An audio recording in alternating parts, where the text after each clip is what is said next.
A hammer bought at a hardware store lasts 5 to 10 years before the head loosens, the handle cracks, or the face chips. An Amish blacksmith forges a hammer by hand from high-carbon steel that will still be in use 50 years later. Here is exactly how he does it. The blacksmith's place in the community. Every functioning Amish community needs a blacksmith, not as a novelty, as a necessity. Horses need shoes, farm equipment breaks, hinges crack, plow blades wear down. All of it requires a man who can heat metal and shape it back into usefulness. In communities without a blacksmith, farmers must travel to the next district or hire an English metalworker. Both options are expensive and inconvenient. The Amish blacksmith is one of the most essential tradesmen in the settlement. He is never short of work. Every farm within 10 miles knows where his shop is. The shop and the forge. The blacksmith shop sits apart from the house and barn. Fire is the primary hazard. The building is simple: concrete floor, stone walls. A wide door that stays open during work to allow smoke and heat to escape. The forge is the center of everything, a deep metal bowl filled with coal, set into a waist-high work surface. Beneath the bowl, a tuyere delivers air from a hand-cranked bellows. More air means more heat. The forge reaches temperatures exceeding 2,000 degrees Fahrenheit at full speed. Around it sits a 200-pound anvil, hammers of various weights, tongs of different shapes, and a slack tub filled with water for quenching. Everything within arm's reach, because every second the steel spends in the air rather than on the anvil is heat lost. Coal, fire, and steel selection. The fire begins with newspaper and kindling. Coal goes on top. Within 10 minutes, the forge is burning hot enough to begin work. Steel selection is critical. Low-carbon steel is soft. It bends rather than holds an edge. High-carbon steel contains between 60 and 120 points of carbon, which allows it to be hardened through heat treatment. An Amish blacksmith making a hammer, head, or axe selects high-carbon steel from his supply. He knows his steel by its feel and spark pattern. Some buy new stock from suppliers. Others recycle old coil springs or worn farm equipment. Recycled high-carbon steel from a truck spring produces excellent tool steel. Heating to the right color. The steel goes into the fire. The blacksmith watches it change color. Color is temperature made visible. Black cherry red appears at around 1400 degrees, bright cherry red at 1600, orange at 1800, yellow at 2000, white at 2200 degrees. Rough shaping requires orange to yellow heat.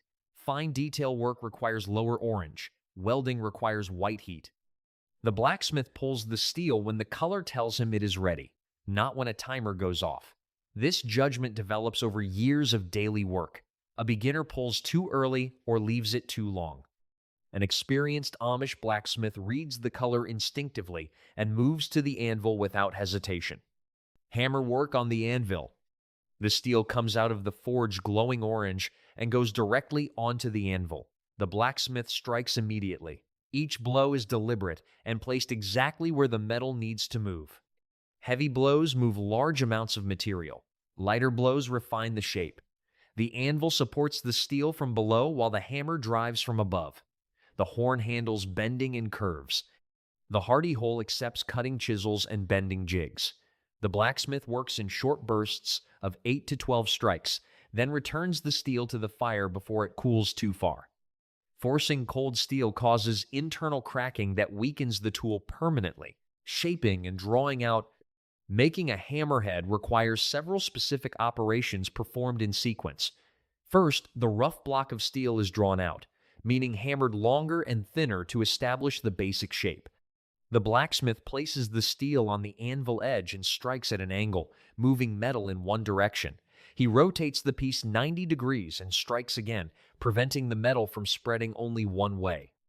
This back-and-forth rotation while drawing out produces an even taper rather than a flat distortion. After drawing out the basic shape, the blacksmith begins refining. He defines the face of the hammer, the flat striking surface, by planishing it smooth with controlled blows. He shapes the pole, the back of the head, by drawing it out to the correct weight and profile. The eye, The hole through which the handle passes is punched while the steel is at full heat using a tapered punch driven through the mass of the head. Punching, rather than drilling the eye, preserves the grain structure of the steel around the hole, making it stronger than a drilled eye.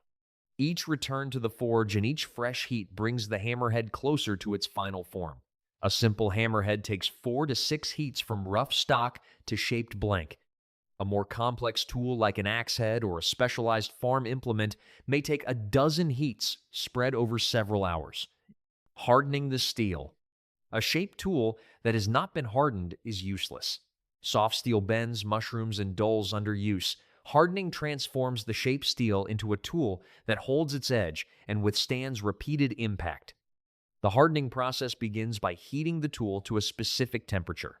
For high-carbon steel, this is the critical temperature, the point at which the internal crystal structure of the steel transforms.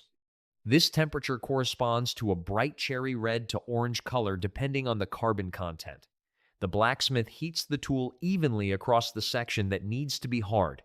For a hammerhead, this means the face and pole. For an axe, it means the cutting edge. For a hoe blade, it means the entire working surface. When the steel reaches the correct color, the blacksmith plunges it into the slack tub. The water quenches the steel rapidly, locking the transformed crystal structure in place. The steel emerges from the water hard enough to resist a file, but it is also brittle at this stage. A hardened but untempered tool will shatter under impact rather than flex. The water in the slack tub is changed regularly. Hot water quenches more slowly than cold water and produces softer results.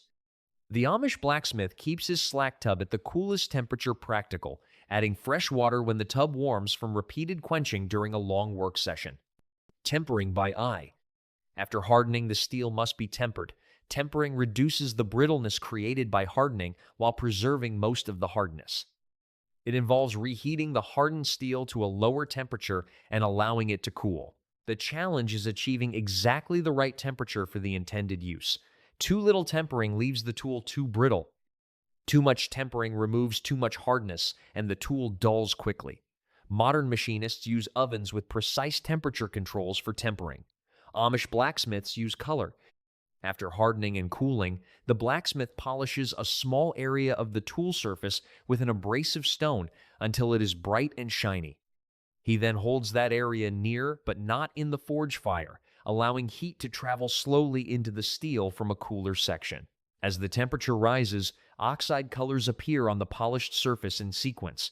Pale yellow appears first at around 400 degrees Fahrenheit, then straw yellow, then golden yellow, then brown, then purple at around 500 degrees, then blue at around 550 degrees, then gray. A hammer face is tempered to blue, indicating sufficient toughness to absorb impact without shattering. A chisel edge is tempered to straw yellow, preserving maximum hardness for cutting. The blacksmith watches the color travel across the polished surface and quenches the tool the instant the right color reaches the critical zone. This judgment is entirely visual and entirely experiential. No instruments, no timers, just color and knowledge built over years of practice. Handle fitting and finishing. A tool head without a handle is not a tool. Handle fitting is the final step, and it is done with as much care as the forging. Amish blacksmiths fit handles themselves rather than buying pre-made handles. They select seasoned hardwood for the purpose. Hickory is the preferred handle material for hammers and axes because of its combination of strength, flexibility, and shock absorption. White ash is used for some tools. The handle is shaped by hand with a draw knife and spoke shave, tools that remove wood in thin shavings to produce a precise taper. The taper must match the eye of the tool head exactly. Too loose and the head flies off during use. Too tight and the handle splits when driven home. The handle is driven into the eye from below using a mallet.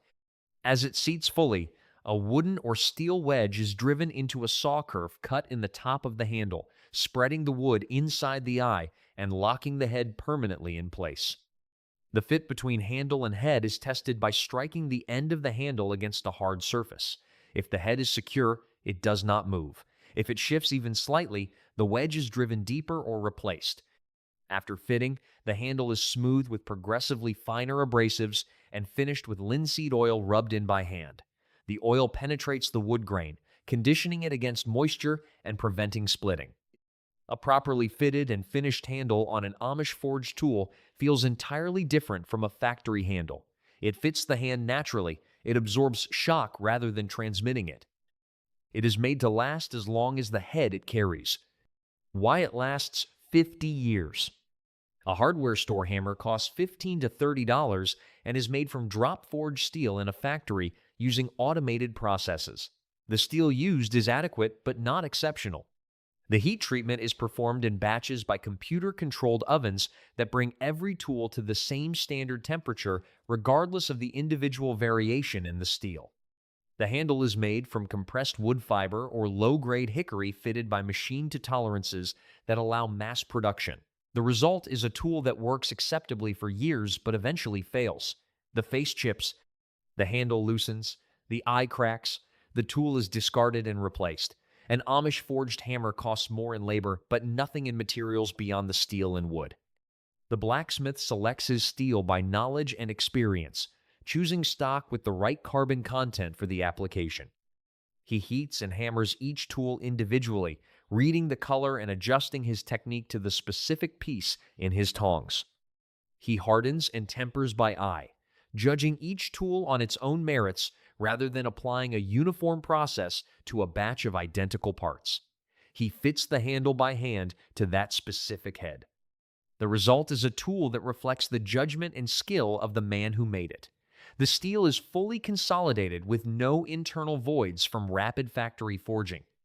The heat treatment is optimized for that piece of steel specifically. The handle fits the head as if they grew together.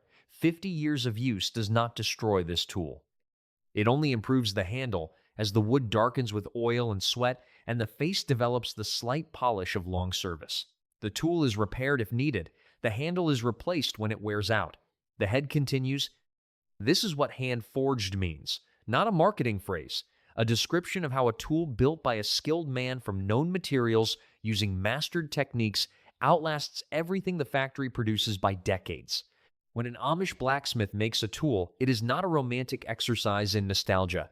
It is the most practical approach to tool making that exists. Every decision from steel selection through coal fire temperature, through hammer technique, through hardening and tempering, through handle fitting, is made by a skilled man applying accumulated knowledge to a specific piece of material in front of him. No automated process can replicate this, because no automated process has the judgment to read color, feel resistance, and adjust technique in real time based on what the individual piece of steel is telling the smith. The community depends on this man. Every farm within 10 miles brings broken equipment to his shop. Every horse in the settlement wears shoes he shaped on his anvil. Every axe that splits firewood through a long winter was hardened and tempered by his eye and his hand. He is not a craftsman performing a dying art for tourists. He is an essential tradesman in a community that cannot function without him.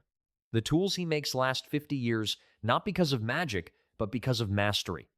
High-carbon steel properly hardened and tempered by an experienced hand produces a tool with internal integrity that factory processes cannot consistently achieve at scale.